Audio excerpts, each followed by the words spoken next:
Jackson Lancaster sat at the most exclusive table in the room, yet he felt like an outsider. Across from him, Haley Sterling tilted her champagne flute, the light catching on her perfectly manicured fingers. "You've been quiet tonight," she purred, offering a knowing smile. "What's wrong? Bored of your own empire?" Jackson's jaw tightened. Haley knew exactly why he was bored. This wasn't his world. Not really. It never had been, no matter how many millions sat in his bank account. He should have been entertained. The mayor sat at his table, discussing some development project that promised to elevate Savannah's cultural scene. The city's wealthiest philanthropists exchanged tales of their latest travels. Weekends in Paris, summers in Santorini, extravagant shopping sprees in Milan. And yet, Jackson barely heard a word, because none of it mattered. Not to him. He forced a smirk. "Just taking it all in," he said, swirling the amber liquid in his glass. Haley leaned in, her perfume sweet and intoxicating. "Come on, Jackson. It's been 6 months. Are you really going to keep pretending we don't belong together?" Her voice was smooth, practiced. "Look around. There isn't a single woman in this room who wouldn't kill to be with you." He did look around, at the sea of polished smiles, shallow conversations, and calculated interest. Every woman here had the same expression Haley did, one of expectation, as if Jackson was some trophy to be claimed. A slow, empty chuckle rumbled in his chest. "That's exactly the problem," he muttered under his breath, knocking back the last of his drink. Haley's expression flickered, just for a second. Then she recovered. "You're not serious," she scoffed. "You really think you're going to find someone different? You've built a name for yourself, Jackson. The man who turned a single restaurant into an empire. You don't get to pretend you're not part of this world." Maybe she was right, but that didn't mean he had to like it. He started to push back his chair, already planning his escape, when a loud crash split through the air. Gasp rippled through the ballroom as heads turned toward the commotion at the far end of the room. A woman stood frozen near the entrance, a silver tray clattering at her feet, red wine dripping from a shattered glass. And Haley Sterling's mother, the evening's esteemed hostess, was now drenched in deep crimson liquid, staring in horror at the stains spreading across her ivory gown. Silence. A cold, cutting silence. Then the whispers began. Jackson's gaze snapped to the waitress who was already scrambling to clean up the mess, her hands trembling as she grabbed napkins. Her chestnut brown hair was hastily tied back, a few loose strands falling into her face. The name embroidered on her uniform read Genesis. I'm so sorry, Mom," she stammered, kneeling to pick up the glass. "It was an accident. An accident." Mrs. Sterling's voice was like ice. "Do you have any idea what this dress costs?" Genesis paled. She probably doesn't," someone scoffed, loud enough for the entire room to hear. "Doubt she could afford the buttons." Laughter. Cruel, biting laughter. Jackson felt something inside him snap. Before Genesis could open her mouth again, a waitstaff manager stormed toward her, his expression twisted with frustration. "That's enough, Carter. Go to the kitchen. Now." "But I said now." His tone left no room for argument. Genesis swallowed hard. Without another word, she ducked her head and rushed toward the back of the ballroom. Jackson was already on his feet. He didn't think. Didn't care about the eyes watching him. Didn't care about the murmurs of confusion as he strode past his table. "Jackson," Haley hissed, grabbing his wrist. "Where are you?" He pulled away. "You already know." Without waiting for a response, he pushed through the crowd and followed Genesis. He caught up just as she slipped into a side corridor, her head down, fingers gripping the front of her uniform. "Hey." She jolted at the sound of his voice, spinning around. "What?" Her brows furrowed in confusion. "Why are you—" Then her eyes widened. Recognition. You're Jackson Lancaster. He arched a brow. That depends. You planning to throw a drink on me too? A startled laugh escaped her lips, but her eyes were still wary. You shouldn't be back here. You shouldn't be apologizing, he countered. That wasn't your fault. Genesis shook her head. It doesn't matter. They don't care about mistakes, just status. That was a familiar feeling. Her shoulders slumped. This was a one-night catering gig. They'll probably fire me before I even get my check. You work somewhere else? Her jaw tensed like she didn't want to answer, but after a beat, she exhaled. Magnolia Cafe. He knew it.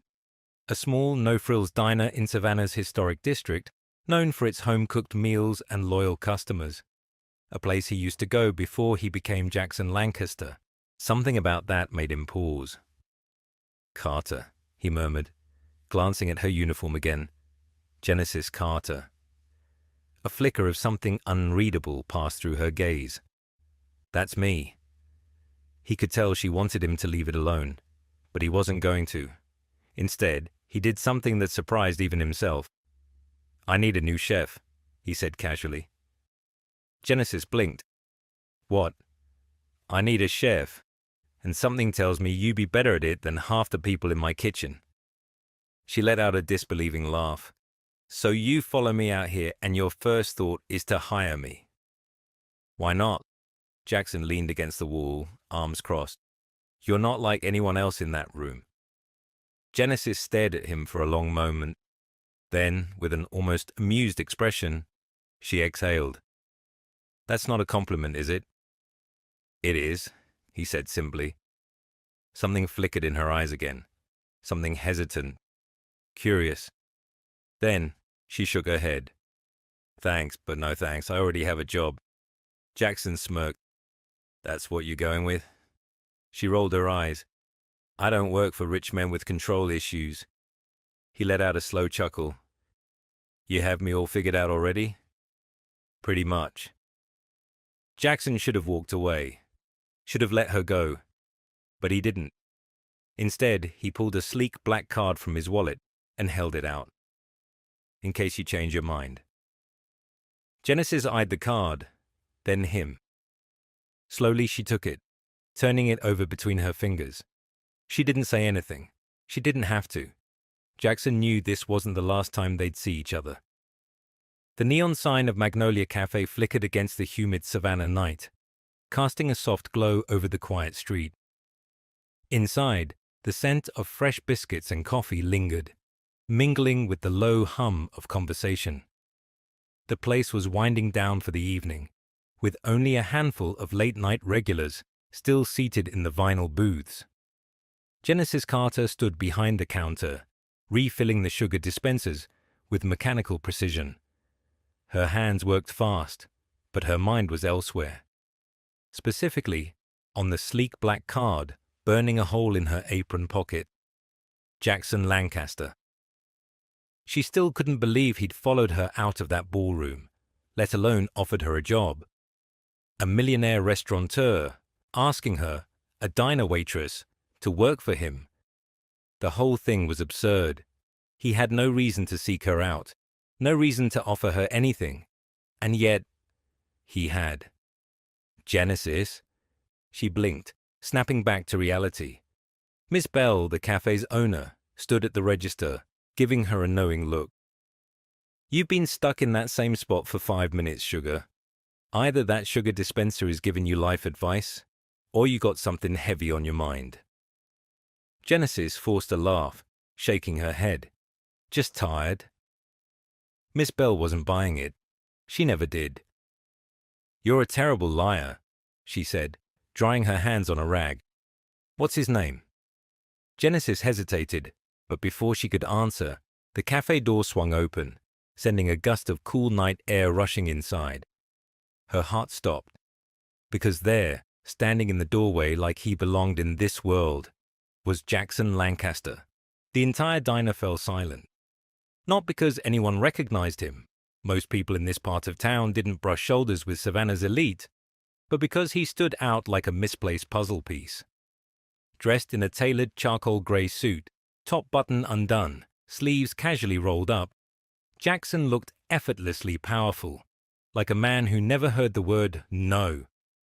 And yet, he was looking straight at her. Genesis felt her pulse kick up, a mix of shock, curiosity, and a flicker of something else she didn't want to name. Miss Bell followed her gaze, then whistled under her breath. Well, that's not a face we usually see around here. Jackson walked toward the counter, slow and deliberate, like he had all the time in the world. Coffee, he said, sliding into a stool. Black. Genesis narrowed her eyes. We don't serve billionaire blends here. You sure you can handle diner coffee? Jackson smirked. Guess I'll find out. Miss Bell arched a brow, but didn't say a word. Instead, she grabbed the coffee pot and poured him a cup before retreating to the back, leaving Genesis alone with him. She crossed her arms. Are you following me now? Jackson took a slow sip of coffee, his expression unreadable. If I say yes, will you throw this in my face? She let out an exasperated laugh. I might. He set the cup down, watching her. I was hungry. You own 3 restaurants, Lancaster. And yet I found myself here. She shook her head, but she couldn't deny the way her stomach flipped. He was too calm, too composed, like he was playing a game she didn't know the rules to. Jackson studied her for a moment, then leaned forward, his voice dropping just enough to make her feel like this conversation wasn't meant for anyone else. You thought about it, didn't you? Genesis stilled. What? My offer. His gaze flicked to her apron pocket, where the card was still tucked away. You haven't thrown it out. She wanted to argue, wanted to tell him he was wrong, but he wasn't. Instead, she grabbed a plate and slid a fresh biscuit in front of him. Eat something before you start believing your own charm. Jackson chuckled, but picked up the biscuit anyway. He took a bite, chewing thoughtfully. Damn. What? His lips quirked. This is better than half the stuff on my menu. She rolled her eyes. Flattery won't work. Not flattery, just fact. There was something disarming about the way he said it, like he genuinely meant it, and that, more than anything, threw her off balance. Before she could respond, the door swung open again, and Brittany Carter walked in, her backpack slung over one shoulder. Hey, Jen. She stopped mid-step, her gaze landing on Jackson. Why is there a rich guy in our booth? Genesis groaned. Britt, not now. Brittany, never one to be ignored, slid into the seat next to Jackson, arms crossed. You lost, mister. Jackson, to his credit, looked amused. Not yet. Genesis shot Brittany a look. Go to bed. You got school in the morning. Brittany smirked. And miss this? No way. Jackson turned to her. Brittany, right? She raised a brow. How do you know my name? He tapped his fingers against the counter. I know things. Brittany turned to Genesis. He's weird. Jackson laughed. A real, genuine laugh. And for a moment, Genesis forgot why this whole situation was a bad idea. Because it didn't feel like she was talking to a billionaire CEO. It felt like she was talking to someone who actually saw her. Still, she knew better. She had to. Genesis exhaled and placed both hands on the counter. Look, Jackson, I appreciate the offer, but say yes. She blinked. What? Say yes, he repeated, calm and steady. You're wasting your talent here. Her throat tightened. You don't know anything about me. I know you made this biscuit, and it's better than what my Michelin-starred chefs are serving. That doesn't mean I belong in your world. Jackson tilted his head. Maybe I don't belong in mine either. That did something to her, something she didn't like. Before she could process it, he pulled out a business card, a different one this time, white, minimalist. Just his number. Call me, he said, placing it on the counter, when you're ready. Genesis didn't move, didn't breathe. Jackson slid off the stool, nodding once at Brittany before heading for the door, and just like that, he was gone. For a long moment, she just stared at the card. "You're gonna take it," Brittany said. Genesis shook her head. "No, I'm not," Brittany smirked. "You're lying." Genesis let out a frustrated breath. "Go to bed, Britt." But later that night, when she was alone in her room, she pulled the card from her pocket. And for the first time, she wondered if saying no was the biggest mistake of her life. The scent of coffee and warm butter filled Magnolia Cafe as the early morning rush began. Genesis moved swiftly behind the counter, taking orders, refilling cups, and pretending she hadn't spent half the night staring at Jackson Lancaster's business card. She had tucked it into the back of her dresser drawer before Brittany could notice. Out of sight, out of mind. Or at least, that's what she told herself. She wasn't going to take the job. That was final. And yet, she couldn't stop thinking about it. "Jen, you good?" She startled at the voice, turning to see Luke Dawson, Magnolia's chef and her closest friend, watching her with suspicion. "Yeah," she said quickly, wiping down the counter. "Why?" He leaned against the pass window, arms crossed. "You've been acting weird since last night, and don't say you haven't, because you refilled the same coffee cup 3 times without realizing it." Genesis groaned, rubbing a hand down her face. "It's nothing." Luke raised an eyebrow. "Lying to me now? That's new." Before she could respond, the cafe door swung open, letting in a rush of warm, humid air. Genesis didn't have to look up to know who it was, because suddenly, the entire place felt different. Conversations dipped into hushed murmurs. Eyes flickered toward the entrance. She could feel his presence before she saw him. Jackson Lancaster had just walked into Magnolia Cafe again. Genesis clenched her jaw. Unbelievable. He was wearing a navy button-down, sleeves rolled up just like last night, but this time with dark jeans and an expensive watch peeking from beneath his cuff. He looked casual, effortless, but out of place, as if the world had tilted slightly just to accommodate him. He walked straight to the counter, ignoring the quiet stares. "I'll take a coffee," he said smoothly, eyes locked on her. Black. Genesis grabbed a mug, pretending her hands weren't trembling as she poured.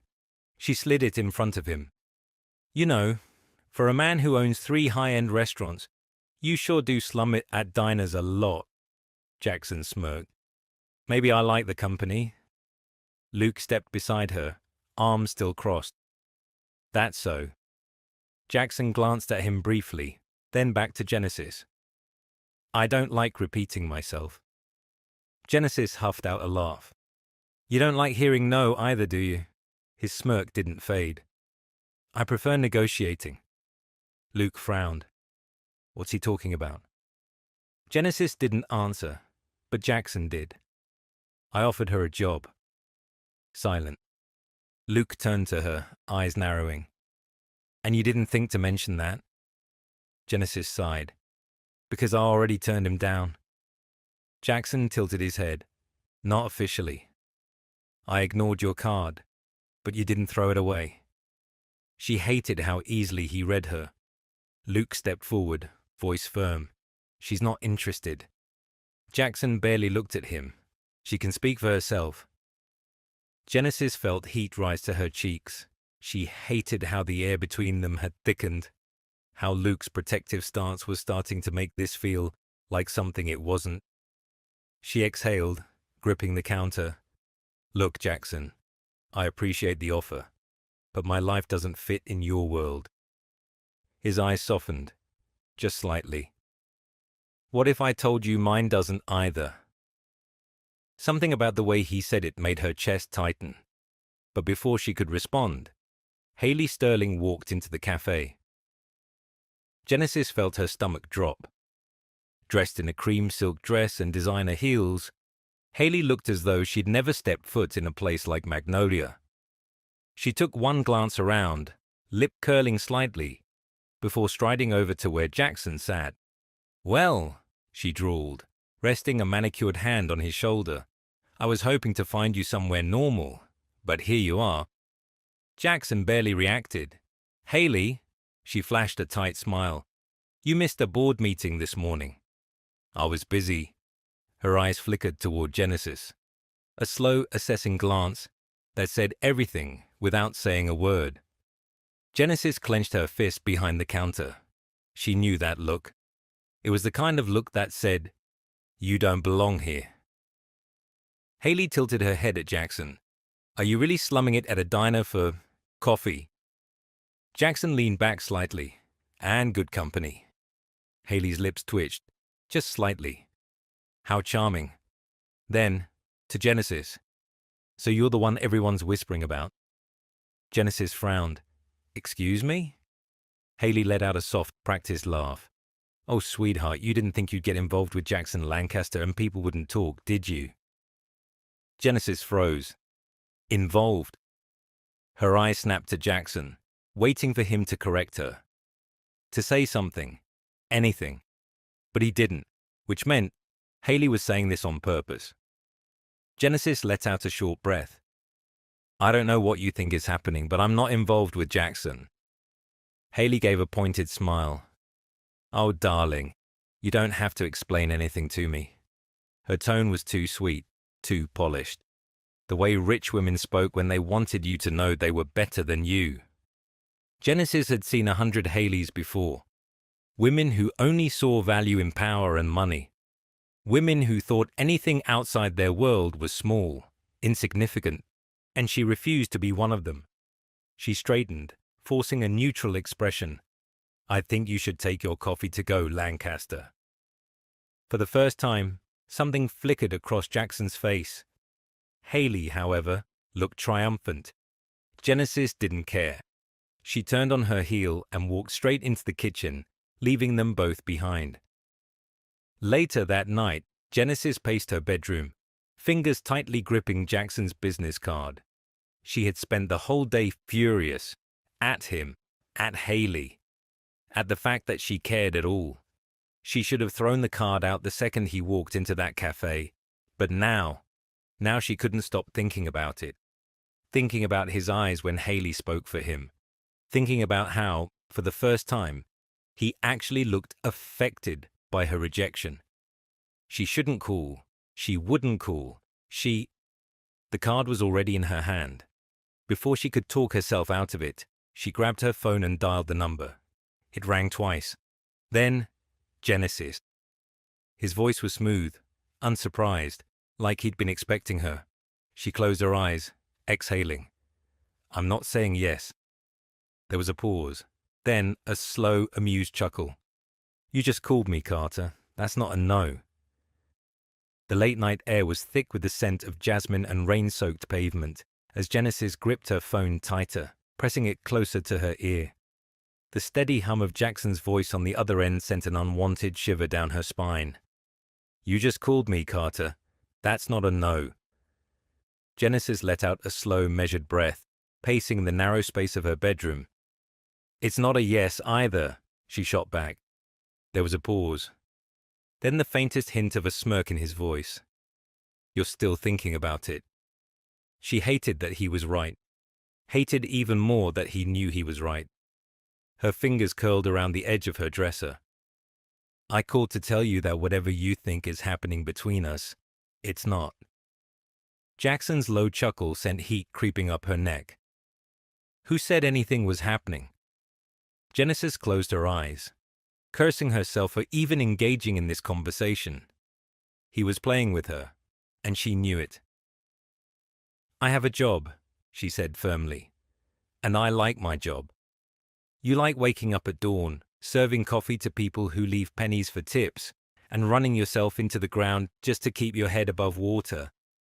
Her jaw tightened. "It's honest work. And what I'm offering you isn't? You don't even know if I can cook." "I tasted that biscuit, Genesis.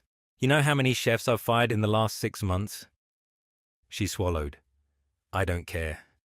"You should." There was something different in his voice now, less teasing, more serious. "Because I don't offer second chances, Carter, and I don't waste my time. Something flickered inside her. A challenge. A dare. Genesis turned toward her window, watching the moonlight spill across the pavement outside. "So why are you wasting it on me?" For the first time, Jackson hesitated. The line stayed quiet for a beat too long, and she almost thought he had hung up. But then, in a voice softer than before, he said, "Because you don't belong there." Her breath caught, and that, more than anything else he'd said that night, scared her the most. The following afternoon, Genesis stood in front of Lancaster's fine dining, arms crossed over her chest, regretting every single life choice that had brought her here. Savannah's most exclusive restaurant loomed above her, its towering arched windows reflecting the late afternoon sun. She had passed by this place 1,000 times, seen the luxury cars pulling up, the kind of people who dined here in outfits that probably cost more than her mother's house, and now she was about to walk through its doors.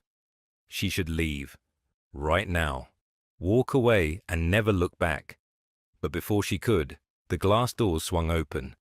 Jackson, dressed in a dark grey suit, crisp white shirt, no tie, effortlessly confident, like he hadn't just spent the last 24 hours burrowing into her head. His gaze flicked over her. "You're late." Genesis arched a brow. "I didn't say I was coming. You called, that was enough." She let out a sharp breath, stepping forward. "This isn't a yes." He stepped aside, holding the door open. "Then it's a maybe." Before she could second-guess herself, she walked inside. The restaurant was even more breathtaking than she had imagined. Deep mahogany floors, gold chandeliers, velvet-lined booths, the kind of place where people whispered over 5-course meals, where silverware gleamed under candlelight. Jackson led her toward the open-concept kitchen, where chefs in pristine white coats moved with calculated precision. Pans sizzling, sauces whisking, plates arranged like works of art. She had never seen anything like it. A man with sharp eyes and a perpetually unimpressed expression glanced up. Matteo Ricci, Jackson's executive chef. He frowned. "She's not wearing a uniform." "She doesn't have one," Jackson said simply. "Yet," Genesis bristled, "I didn't say I was taking the job." Matteo smirked. "She's got an attitude. This should be fun." Genesis turned to Jackson. "I already have a boss with high blood pressure. I don't need another one." Jackson just crossed his arms. "Show him what you can do." Genesis stared at the spotless kitchen, the polished steel counters, the chefs who had probably trained in Paris, and felt something unexpected. Not intimidation, not fear, excitement. Matteo sighed. "We're already behind for tonight's service. Give us something simple." Jackson shook his head. "Let her make whatever she wants." Matteo looked annoyed, but Jackson was already turning toward her. "What's it gonna be, Carter?" Genesis glanced around, scanning ingredients, shelves, and trays of prepped vegetables. Then she walked to the fridge, pulled out eggs, buttermilk, fresh herbs. When she turned, she saw Matteo watching her like she was an experiment gone wrong. "You're making breakfast?" Genesis ignored him, grabbing flour from the shelf. "I'm making biscuits." Jackson smirked. Matteo rolled his eyes. "You do realize this is a fine dining." But then the butter hit the bowl. Then the flour dusted the counter. Then her hands moved, kneading, folding, pressing, the way her mother had taught her. And suddenly, nothing else in the room mattered. The kitchen faded. The weight of everyone's eyes disappeared. Genesis worked the way she had her whole life, from instinct, from memory, from heart. She didn't need training in Paris to know how to make food that made people feel something. When the biscuits went into the oven, she took a deep breath, stepping back.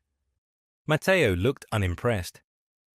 Jackson, however, was watching her like he had just solved a mystery he hadn't realized he needed to solve.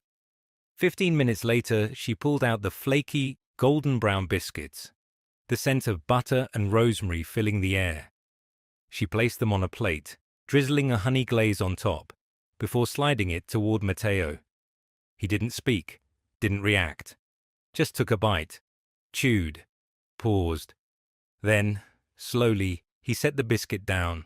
Genesis crossed her arms. Well, Matteo exhaled through his nose. They're good. She waited. A long beat of silence. Then, grudgingly, almost painfully, they're really damn good. Jackson's lips twitched. Matteo shot him a glare. Don't look at me like that, Jackson shrugged. I told you. Genesis arched a brow. So?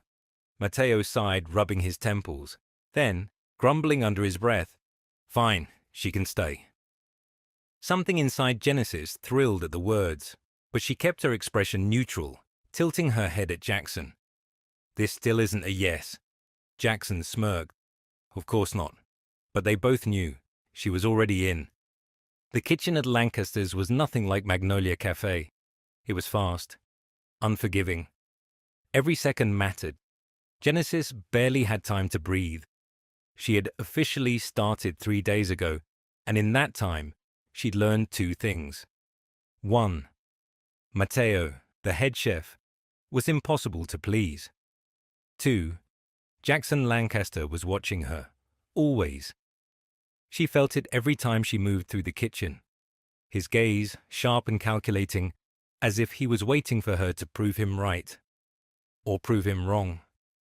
She still didn't know which he wanted more. Genesis shook off the thought and focused on the dough in front of her. It was Friday night service, the busiest shift of the week, and she had exactly 4 minutes before Matteo lost his patience and barked another demand. Her hands worked fast, moving from memory, from instinct. Flour, butter, herbs, bake, serve, repeat. She was in the middle of plating when Matteo's voice cut through the kitchen. Stop. Genesis stilled, her fingers hovering over the dish. Matteo walked over, eyes scanning the plate. Too much garnish. Genesis frowned. It's fresh time. I didn't ask for a debate. Her jaw clenched, but she didn't argue. Instead, she adjusted the plating and slid the dish onto the pass. Matteo didn't say good. He just didn't send it back.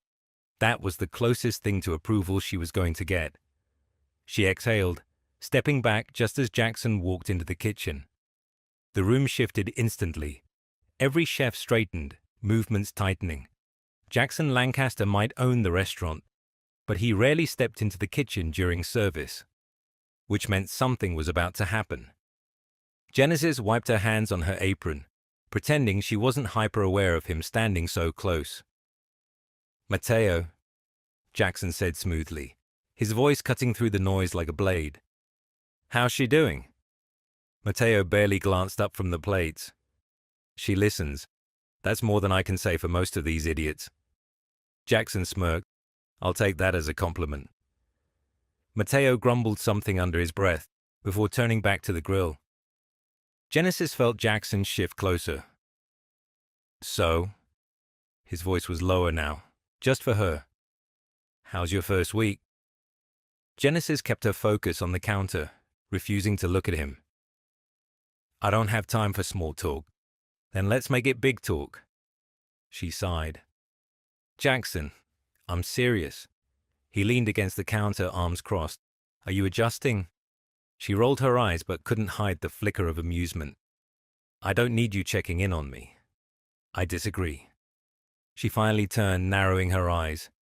I'm not some lost stray you took in. Jackson held her gaze, unreadable. I never said you were. Something in the air shifted. Genesis swallowed. The noise of the kitchen faded, the world pulling tight around them.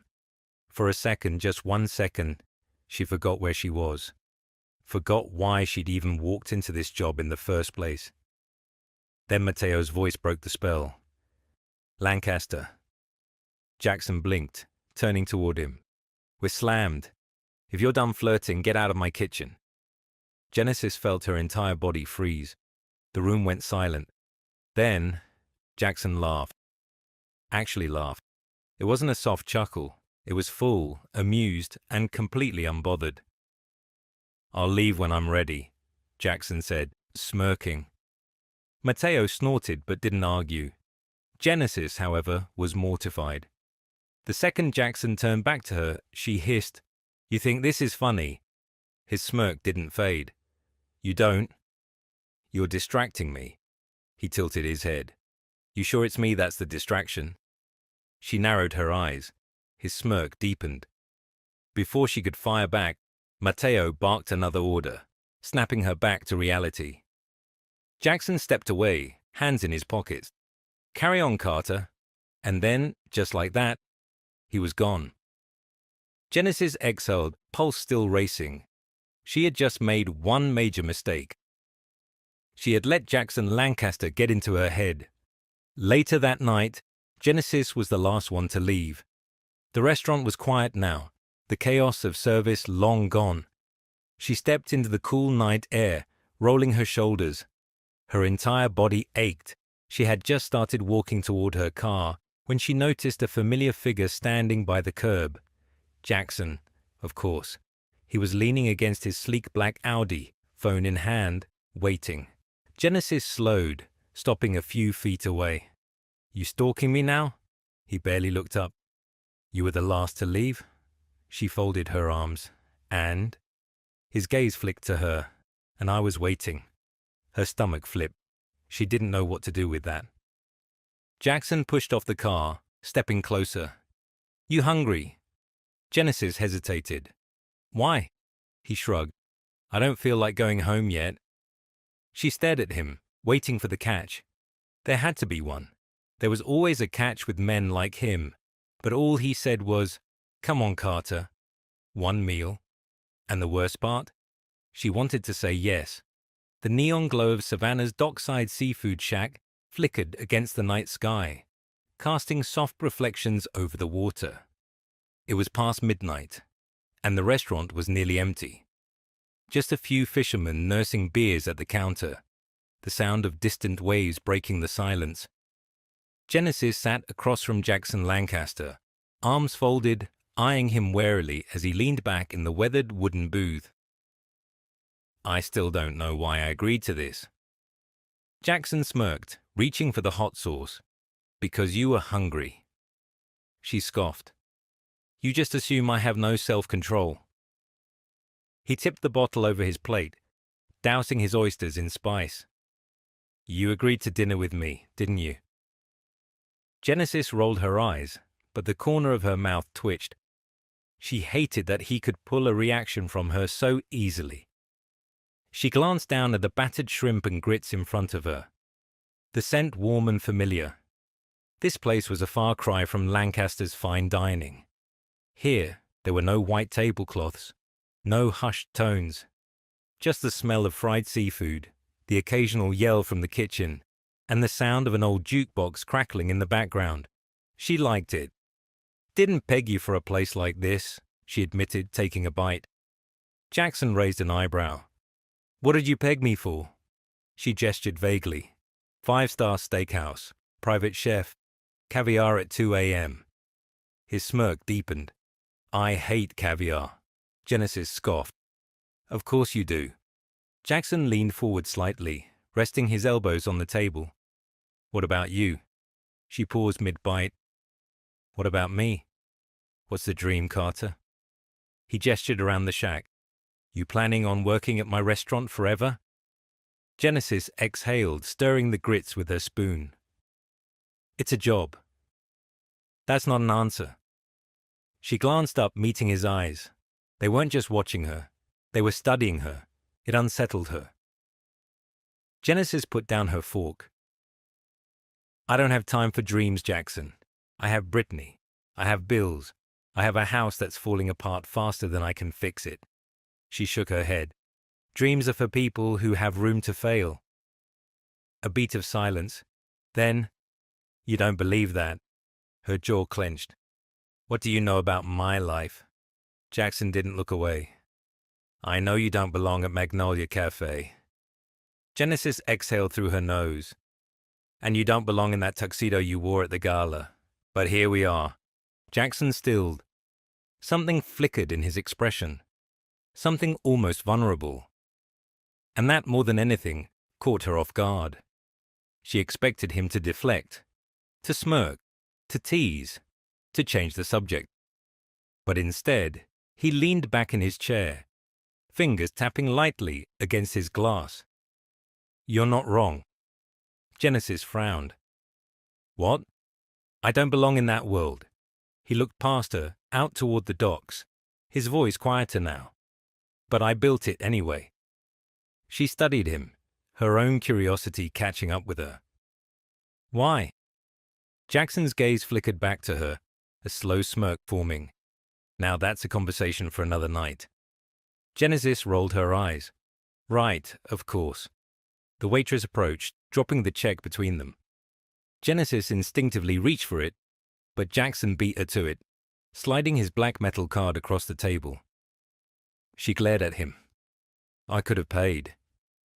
Jackson smirked, lazily signing the receipt. "I know." Genesis crossed her arms. "You're impossible." "And yet here we are." She exhaled sharply, pushing back from the table. "I should go." Jackson stood as well, adjusting the cuff of his sleeve. "I'll drive you." Genesis shook her head.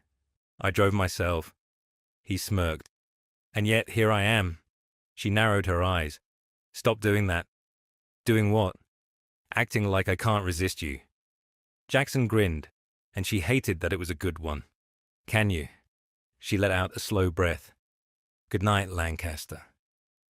He didn't stop her as she walked out, but as she climbed into her car, hands gripping the wheel, she caught sight of him through the window. Jackson Lancaster, watching her leave. And that, more than anything else, was dangerous. The late afternoon sun bathed Lancaster's fine dining in a golden hue, casting long shadows through the towering windows. The restaurant wasn't open yet, but the kitchen was already in full motion, the rhythmic clang of pots and the scent of simmering sauces filling the air. Genesis moved swiftly, her hands working on instinct, slicing fresh herbs with practiced precision. She had been at this job long enough now to find her rhythm, to block out the chaos of fine dining and settle into her own space. At least, she tried to. But ever since that night at the seafood shack, Jackson Lancaster had been taking up too much space in her head. She hated it, hated that she kept replaying his words, his smirks, the way his voice had dropped to something unreadable when he said, "I don't belong in that world either." It was ridiculous. This wasn't a thing. It wasn't anything. She was just here to cook. "Carter." Mateo's voice snapped her out of her thoughts. She looked up just as he set a stack of printed menus onto the counter beside her. "Special event this weekend," he said gruffly. "New menu. You're handling the starters."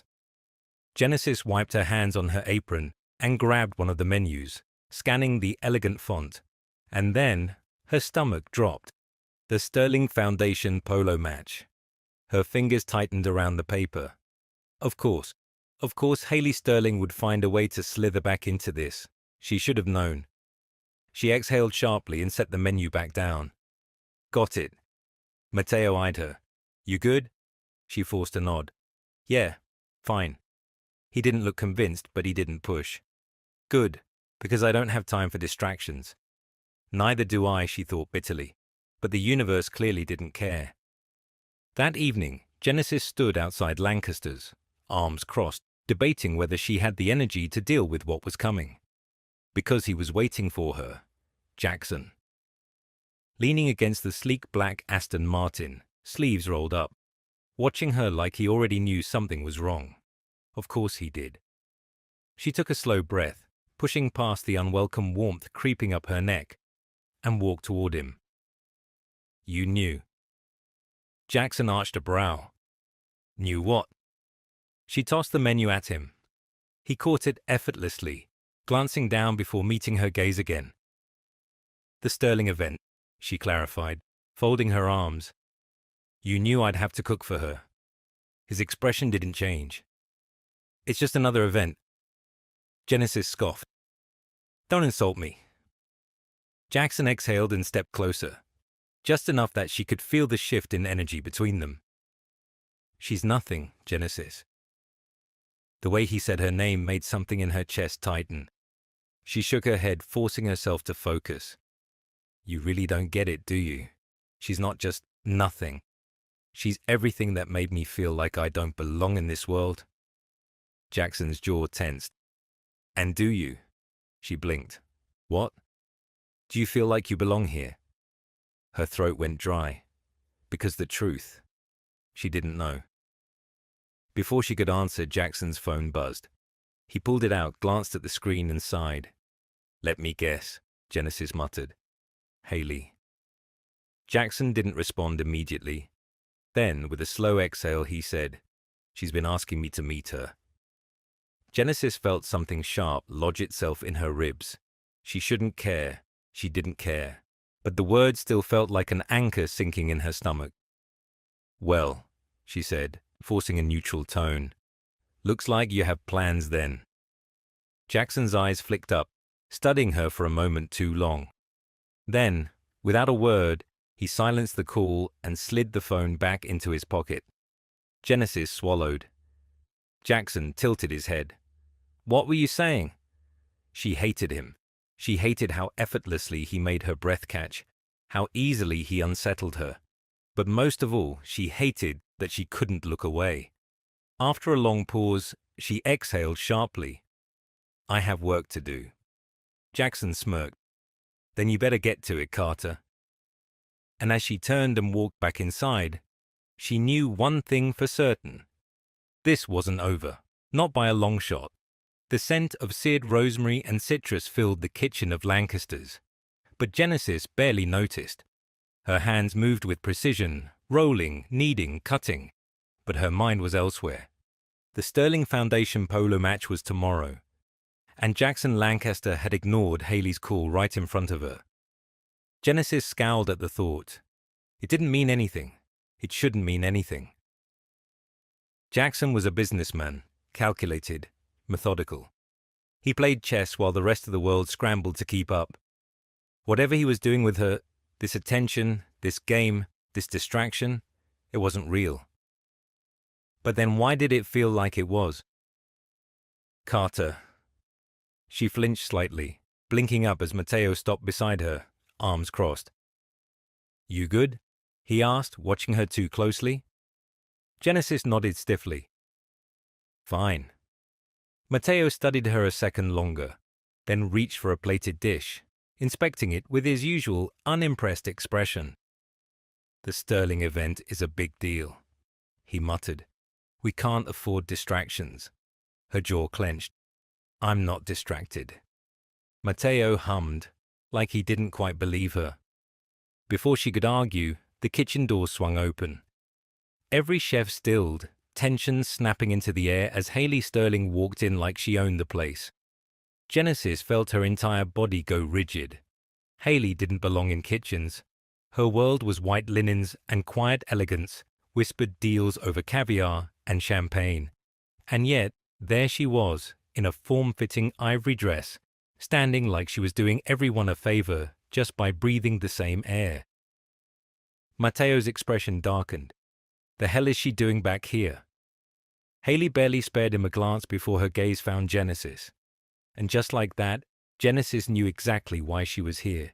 She was here for her. Genesis set down her knife, steadying herself before stepping forward. Miss Sterling, you're not supposed to be back here. Haley gave a small, effortless smile. Oh, I know.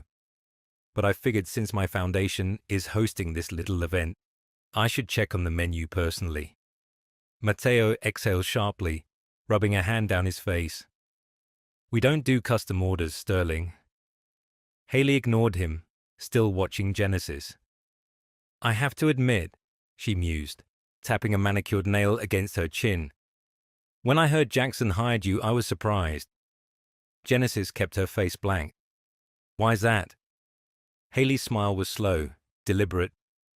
Because Jackson doesn't usually invest in things that aren't profitable.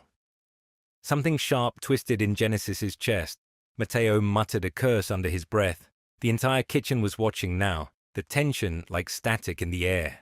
Genesis lifted her chin. I'm sorry, Miss Sterling, but I have work to do.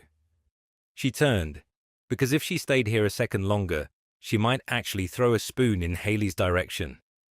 But before she could walk away, Haley's voice rang out. I suppose every empire needs charity cases. Silent. Genesis stopped mid-step. The room froze. Mateo's grip on the counter tightened. A sous chef muttered something under his breath. But Genesis didn't turn around. She wouldn't give Haley the satisfaction. Instead, she took a slow breath and kept walking. Genesis's shift ended 2 hours later, but she didn't leave. She sat on the back steps of Lancaster's, the warm night air pressing against her skin, her hands curled into fists. She had been humiliated before. She'd been talked down to, overlooked, treated like an outsider. But something about Haley's words stuck. Because deep down, wasn't that what Jackson was doing? He had seen her at that gala, helpless, humiliated, struggling, and now, suddenly, she was his little project. Maybe Haley was right. Maybe this was charity. The thought made her stomach turn. Long night. Genesis stiffened. She didn't have to turn around to know who it was. Jackson's voice was smoother than the night air, carrying over the silence as he stepped onto the pavement beside her. She let out a slow breath, not looking at him. She came here for me. Jackson was quiet for a moment. I know. That made something in her chest tighten. Genesis clenched her jaw. She thinks I'm a joke. Jackson sat beside her, close, but not touching. She wants you to think that. His voice was calm, even. Because the moment you stop thinking it, she loses. Genesis finally turned to him. And what do you think? Jackson held her gaze. Then, softly, simply, I think you're the only real thing in that kitchen. The words sank into her like a weight, because he didn't say she was talented, didn't say she was smart, or capable, or hard-working. He said she was real. Genesis swallowed. Jackson. He watched her, quiet, unmoving, waiting. She didn't know what she wanted to say. Or maybe she did, and that was the problem. She exhaled and looked away. I should go. Jackson studied her for a long moment before nodding once. She stood up, brushing the dust off her apron, but as she turned, he spoke again. Genesis. She hesitated. Then, his voice lower now, barely above a whisper, she doesn't get to define you. Genesis' fingers tightened at her sides. She left without another word. But that night, as she lay in bed staring at the ceiling, she realized something. For the first time since she'd stepped into Lancaster's, she wanted to win. Not because she had to, not because she was trying to prove something to Haley, but because Jackson Lancaster had looked her in the eye and said she was real. And for some reason, she wanted him to be right. The morning of the Sterling Foundation polo match arrived, and Lancaster's fine dining was a storm of movement. The kitchen pulsed with the frantic energy of chefs moving in perfect, calculated chaos, the sound of sizzling pans, and the sharp clatter of knives filling the space. Genesis had never worked under pressure like this before, not at Magnolia, not anywhere. Everything had to be perfect, and for the first time she wanted it to be. Not for Haley, not even for Jackson, but for herself. She had been in this kitchen for weeks now, and every moment had been a fight to prove she belonged. If she let Haley Sterling, or anyone else, make her doubt that today, then she never would. Mateo barked an order from the other side of the room, dragging her back to reality. Starters out in 10. Genesis grabbed a plate, her hands moving on instinct, precision, memory. She had worked all night refining her dish, ensuring every bite carried the perfect balance of flavor, texture, and artistry. She plated the first batch of roasted peach and goat cheese crostini, drizzling it lightly with a balsamic glaze before sending it off to the waiting servers. Mateo passed behind her, glancing at her work. He didn't say good job, didn't nod in approval. But he didn't send the plates back. and that was enough. By the time Genesis stepped out of the kitchen and into the event grounds, the match was already in full swing. The sight before her was a world she had never belonged to. Rows of white tents lined the lush green fields, filled with Savannah's elite. Women draped in silk and wide-brimmed hats.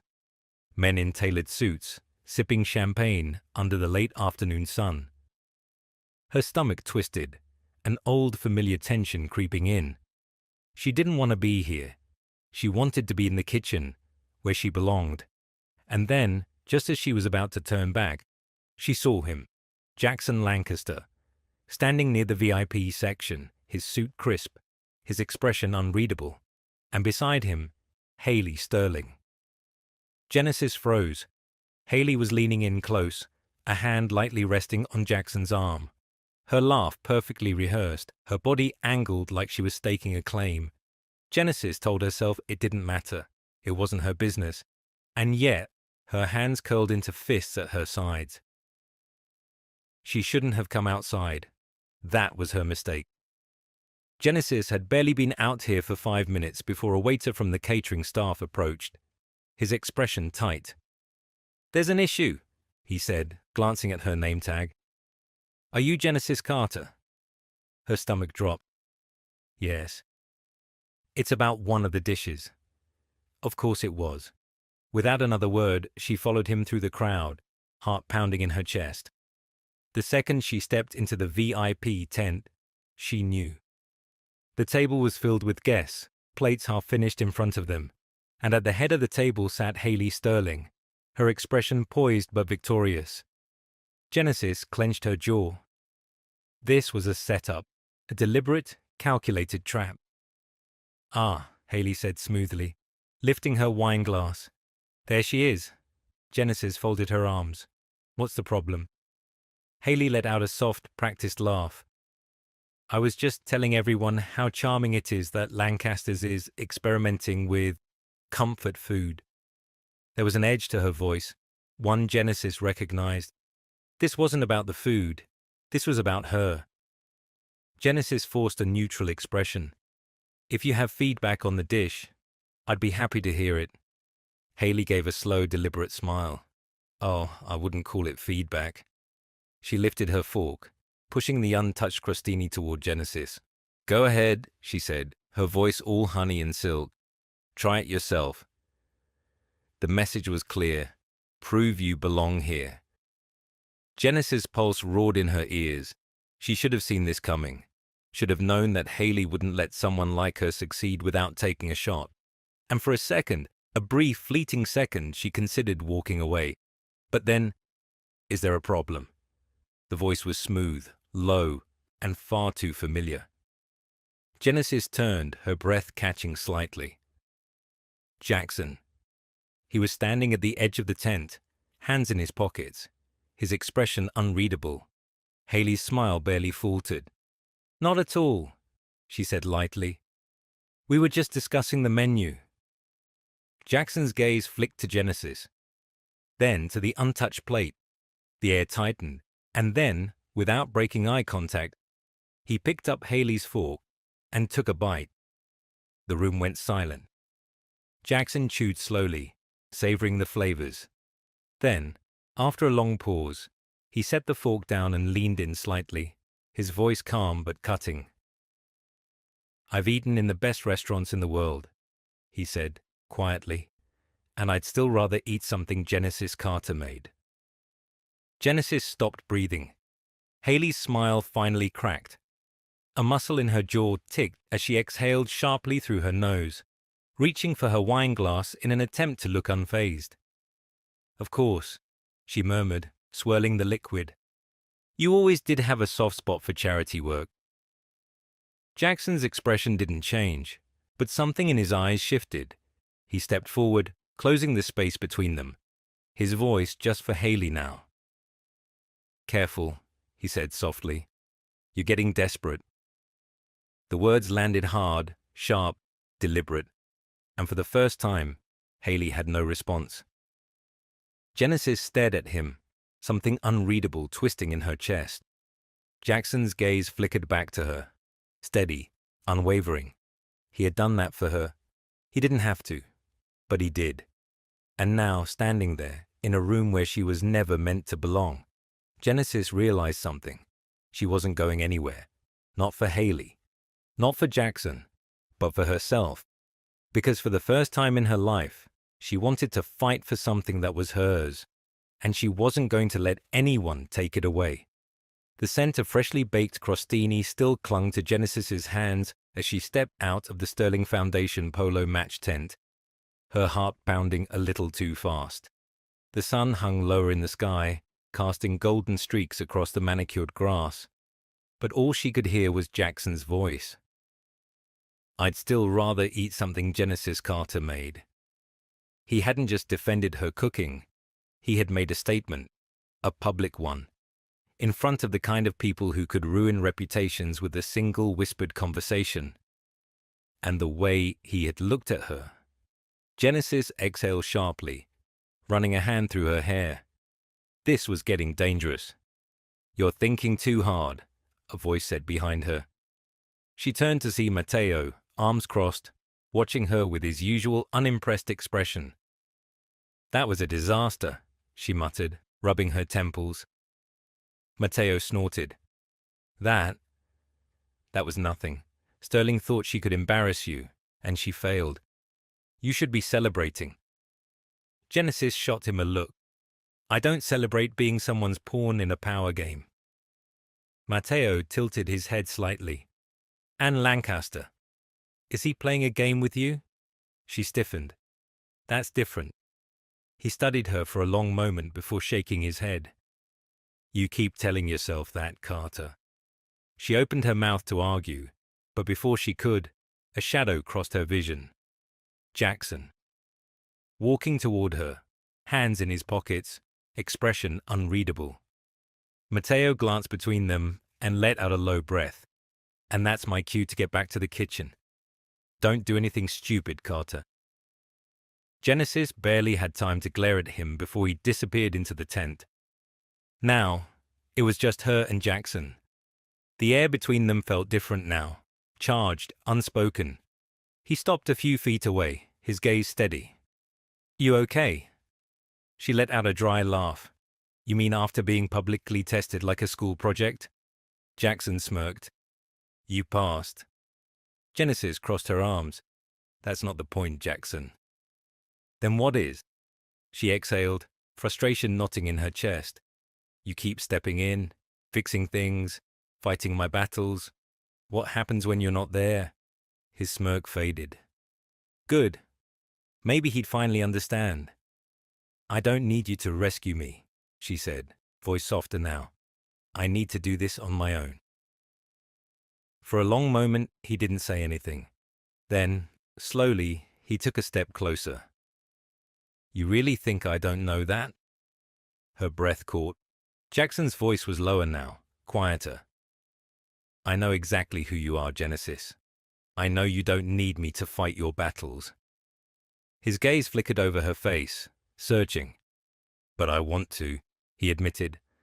The words landed deep. Genesis stared at him, heartbeat hammering in her ears. Why? She whispered. Jackson exhaled slowly, his fingers grazing his jaw before looking at her again. Because I don't want you to fight alone. The air between them pulled tight. Genesis swallowed hard, her pulse a wild, erratic thing in her chest. This was too much, too close, too real. She took a slow step back, shaking her head. I can't. Before she could finish, her phone rang. She blinked, fumbling for it, grateful for the sudden distraction, until she saw the name on the screen. Brittany. Her stomach twisted. She never called during work hours unless something was wrong. Genesis quickly answered. Britt, what's... Jen, Brittany's voice came through, sharp, panic. Something's happening with the house. You need to come home now. The ground tilted beneath her. Jackson's expression shifted instantly. Genesis! She barely heard him. She was already moving, already running, because she knew. Even before Brittany said it, Even before the words cut through the static in her mind, she knew. She was about to lose everything. Rain hit the windshield in steady, rhythmic drops as Genesis gripped the steering wheel, her knuckles white. The road ahead blurred, streetlights casting sharp streaks through the downpour. The sound of Brittany's panicked voice still echoed in her ears. "Something's happening with the house. You need to come home, now." Her chest felt too tight. She didn't know what she would find when she got there, but the way Brittany had sounded, shaken, scared, urgent, made it clear. This wasn't just another bill she couldn't pay. This was worse. A movement in the passenger seat pulled her attention. Jackson sat beside her, silent but watchful. She still didn't know why she let him come. One second she'd been running to her car. The next, he was opening the passenger door, sliding in without asking. She should have told him no, should have told him this wasn't his problem. But she didn't. Because right now, she couldn't afford to think about him. She could only think about what was waiting for her at home. A heavy breath escaped her lips. "You didn't have to come." Jackson's gaze stayed on the road. "I know." The weight of those two words settled deep in her chest. Genesis didn't answer. She just drove. By the time they pulled up to the small two-bedroom house on the outskirts of Savannah, Genesis could barely breathe. Her home, her mother's home, was drowning in shadows, the porch light flickering weakly against the storm. Brittany stood on the steps, arms wrapped around herself, biting her lip. Genesis was out of the car before the engine even cut off. "Britt!" Her shoes splashed against the pavement as she ran toward her sister, Jackson, right behind her. Brittany spun around, her expression flickering between relief and guilt. I didn't know what to do," she stammered, her voice tight. "The guy just showed up, General. He said—" "What guy?" Genesis demanded, gripping Brittany's arms. "Who is here?" Brittany hesitated, her throat bobbing. Then, she glanced behind Genesis, at Jackson. Genesis felt it immediately. The shift, the weight, and then, understanding slammed into her like a freight train. Brittany wasn't just looking at Jackson. She was looking past him. Genesis slowly turned, and there, standing under the dim porch light, dressed in a perfectly pressed suit, holding a folder of paperwork in one hand and an expensive umbrella in the other, Warren Lancaster. The air went still. Even the rain seemed to hesitate, suspended between one breath and the next. Jackson's jaw locked. Genesis's stomach plummeted. Warren's lips curled into something that might have been a smile. "Miss Carter," he greeted smoothly. "We finally meet." Genesis swallowed, her pulse roaring. This wasn't a coincidence. This wasn't an accident. Warren Lancaster was here for a reason, and she already knew what it was.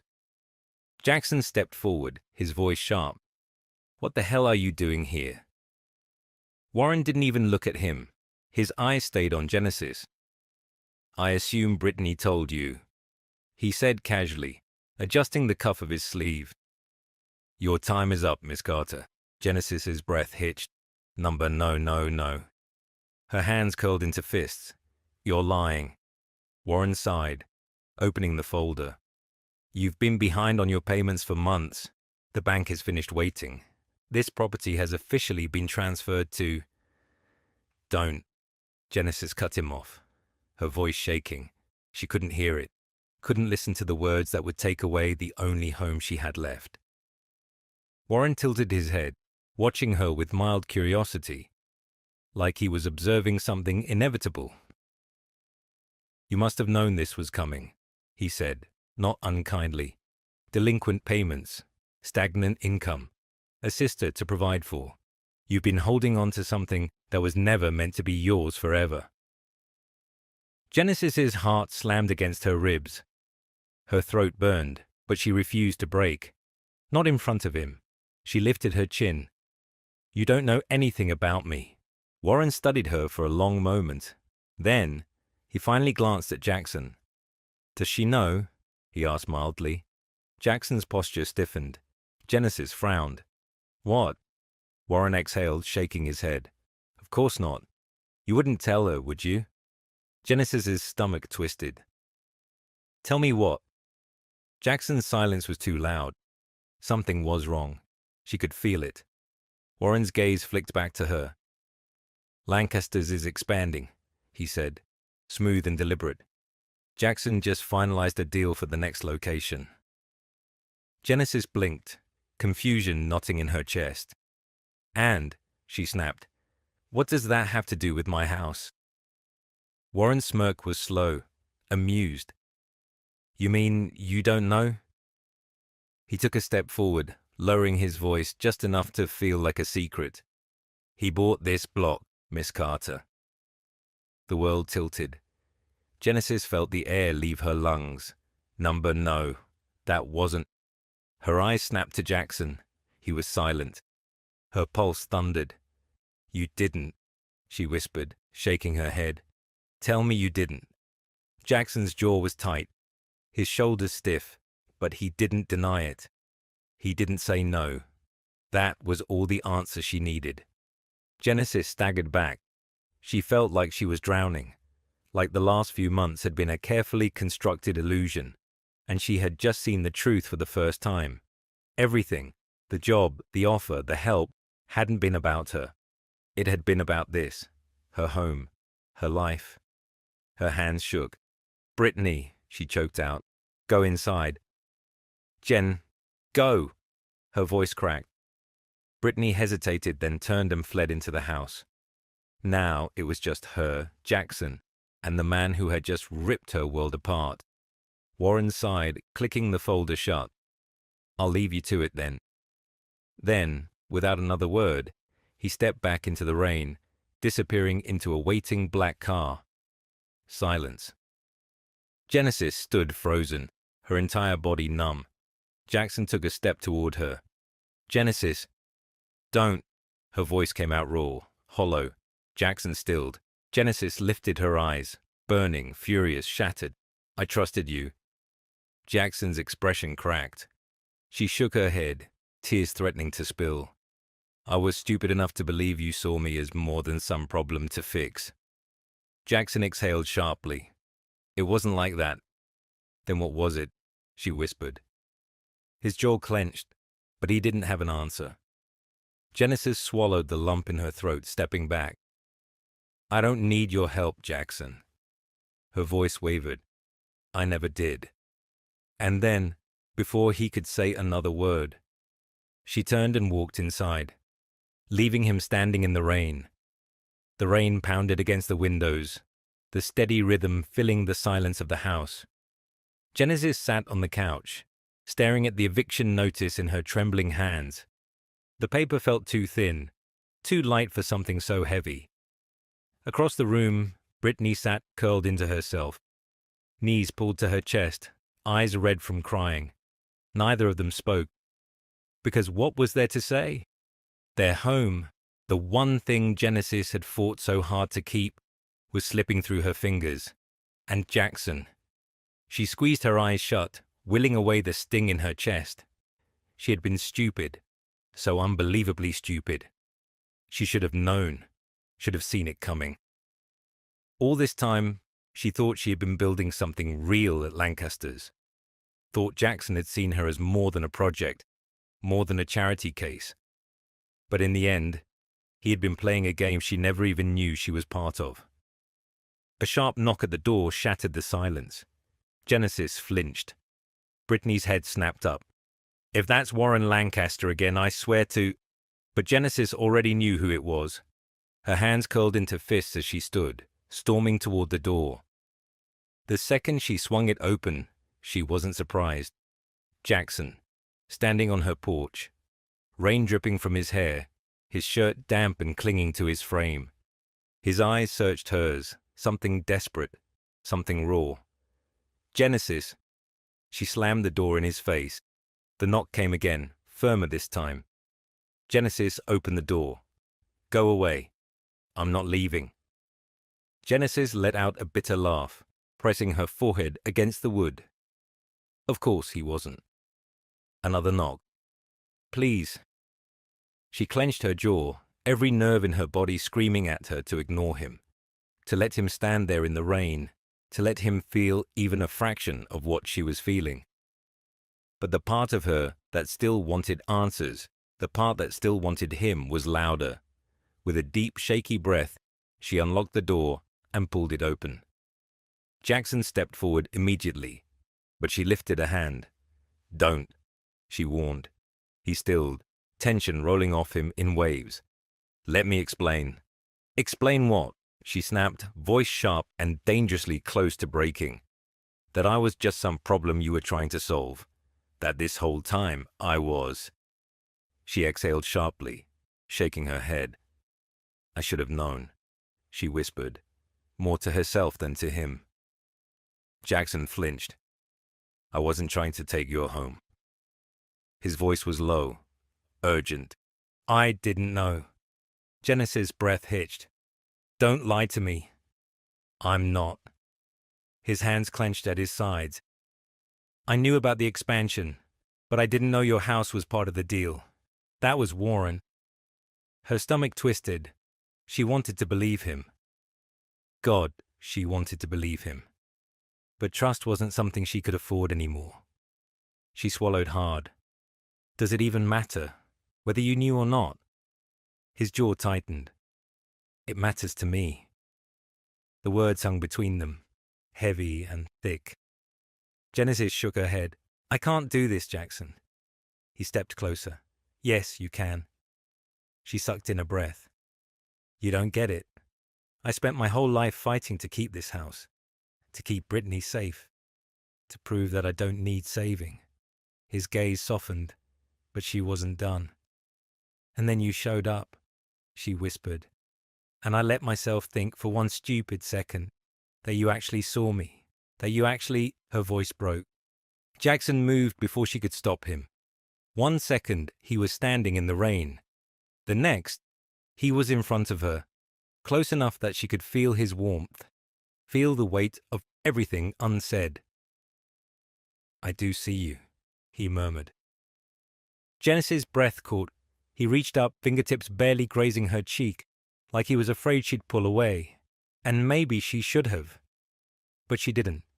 Because for all the hurt, all the betrayal, all the chaos, this moment still felt real, and that terrified her. She let out a shaky breath. "Jackson, I'll fix this."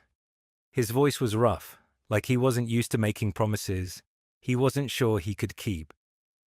"I don't care what it takes, I'll fix it." Genesis squeezed her eyes shut. "You can't fix everything." "I can fix this." She opened her mouth, to argue, to push him away, to say something that would make this hurt less. But before she could, Brittany's voice rang out behind her. "What if we don't want your help?" Genesis stiffened, stepping back as her sister walked into view, arms crossed tightly over her chest. Jackson's expression didn't change. "Then I'll find another way." Brittany huffed a bitter laugh. "Of course you will." Genesis turned to her. "Britt." "No," Brittany cut in, eyes burning. "He doesn't get to come here, make promises, and pretend like he isn't part of the reason we're in this mess."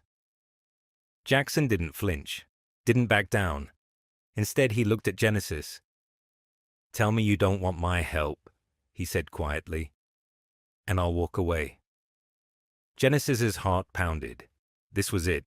The moment she could end this. She could tell him to leave. Let him disappear. Let him take his world and his money and his power and go. She could finally be done with him, but she wasn't. Because the truth was, she didn't want him to go. She hated him for what had happened. Hated that he had kept things from her. Hated that she had let herself fall into this mess. But somehow, against all logic and reason, she still trusted him. She lifted her chin. "What's your plan?" Jackson's shoulders relaxed, just slightly. "Let me handle Warren." Genesis folded her arms. "And what does that mean?" "I'll make him an offer." She narrowed her eyes.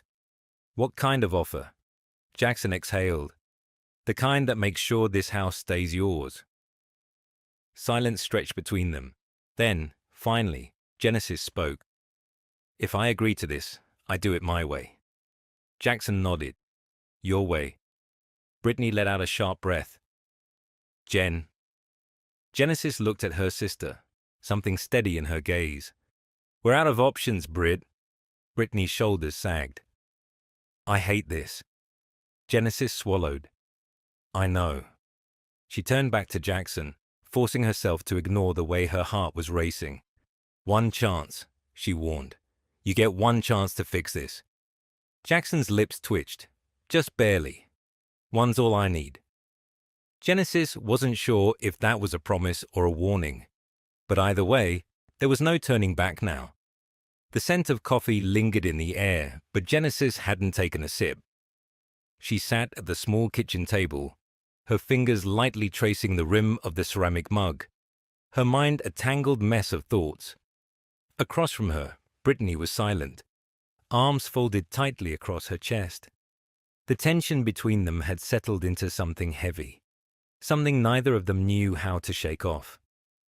I still don't trust him, Brittany muttered, breaking the quiet.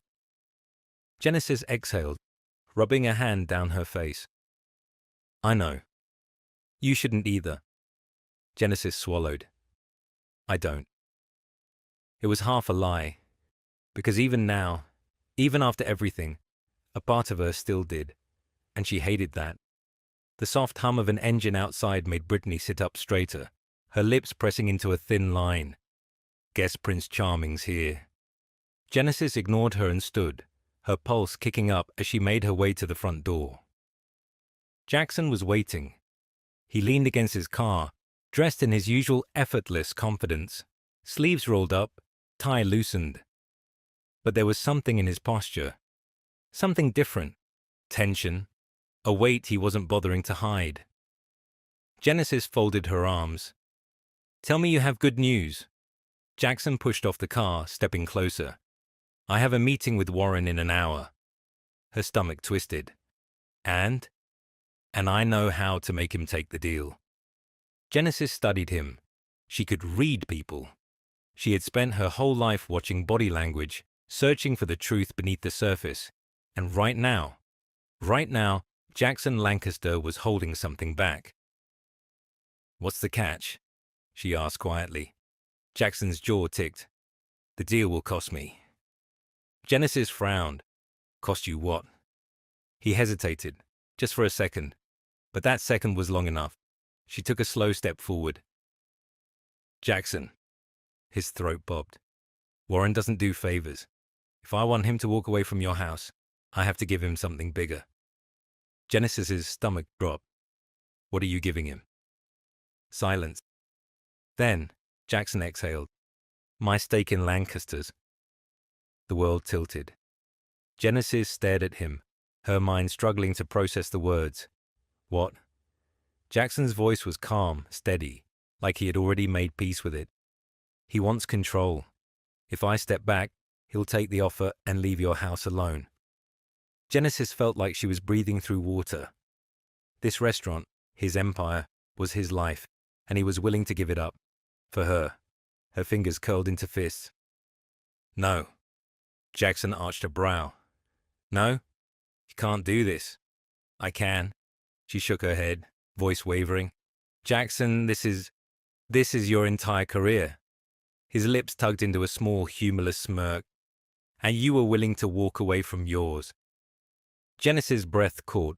She had spent her entire life trying to survive, trying to hold on to something of her own. And now Jackson was standing here, ready to give up everything. For her. For this. Her throat burned. You don't have to do this. Jackson's gaze softened. I want to. Genesis's chest tightened. She shook her head. You're crazy. His smirk deepened. That's what Mateo said. Genesis let out a strangled laugh, but it came out more like a sigh. She didn't know how to feel, didn't know how to stop him. Jackson took a slow step closer, voice lower now. Let me do this, Genesis. Her pulse pounded. She could tell him no, could tell him she didn't want him to fix this, didn't need him to. But they both knew it wasn't true. and that terrified her. She swallowed. Jackson. His gaze searched hers. I'll fix it. She didn't have words, so she nodded, and for the first time, she realized she wasn't afraid of losing her house. She was afraid of what happened after, because if Jackson gave up Lancaster's, what was left for them? And why did that thought hurt more than anything? The scent of espresso and polished mahogany filled the private lounge at Lancaster's Fine Dining. But Genesis barely noticed. Her heart was racing too fast, her palms pressed against the cool marble of the bar as she tried to steady herself. Jackson was in the next room, with Warren, making a deal that could cost him Sauter. Everything. Her fingers curled around the edge of the counter, knuckles white. This wasn't supposed to happen. She had spent her whole life pushing people away, proving she could survive without anyone's help. She had fought for every inch of ground she stood on. And yet, now she was standing here, waiting for Jackson Lancaster to fight for her. The door creaked open behind her, breaking the silence. Genesis turned sharply. Mateo stood in the doorway, arms crossed, his expression unreadable. It's done. Her stomach dropped. What do you mean it's done? Mateo exhaled, stepping inside. He signed it. The air la Marseille rushed from her lungs. Jackson had actually done it. He had walked into that room and handed his entire empire and womb over to his brother. For her. A sharp ache spread through her chest. Something too big, too raw to push down. She needed to see him. Now. Jackson was already at the bar when she found him.